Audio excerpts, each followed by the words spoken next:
Now more on the search for people that are still unaccounted for following the hurricane. Morgan Norwood is in Winston-Salem, North Carolina with the latest from there. Good morning, Morgan.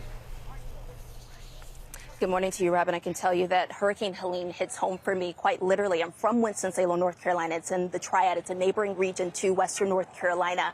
And I can tell you that the need there is dire, which is why collection drives like this one put on by the Winston-Salem Regional Association of Realtors is so critical. I mean, you can see that they have piles and piles of supplies that they're planning to bring out there.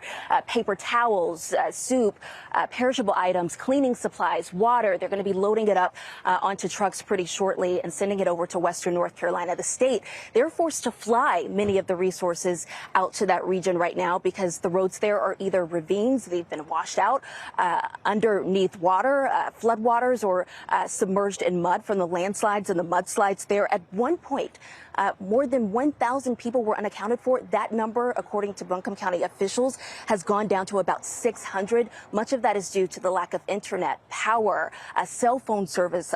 Many of the landlines also down. And many this morning are searching for their loved ones, waiting for word from their loved ones, and their loved ones desperately trying to get in contact with them as well. And Robin. you know that oh too well, Morgan. As you said, this is personal for you. Yeah, it was an agonizing wait. I endured that along with many other families waiting to hear from loved ones. Over the weekend, when I was trying to get in contact with my mother, she was in Western North Carolina for a work conference. At last check, when we last had talked with her on Friday, she was trying to get around a mudslide, and that's when we lost contact with her.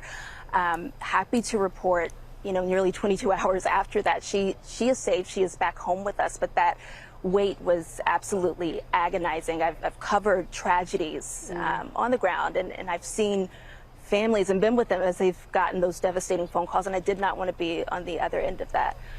She spent the night in a hotel lobby, so thankful to the staff there.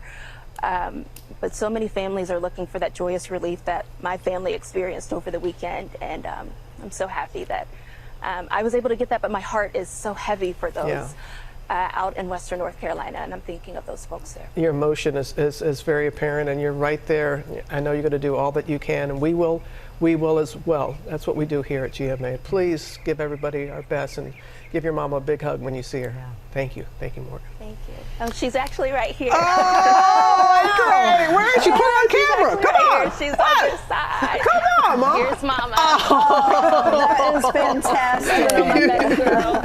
I'm so glad. I'm glad you gave her a hug for us. Nice. Bless you. She buried the lead. I know.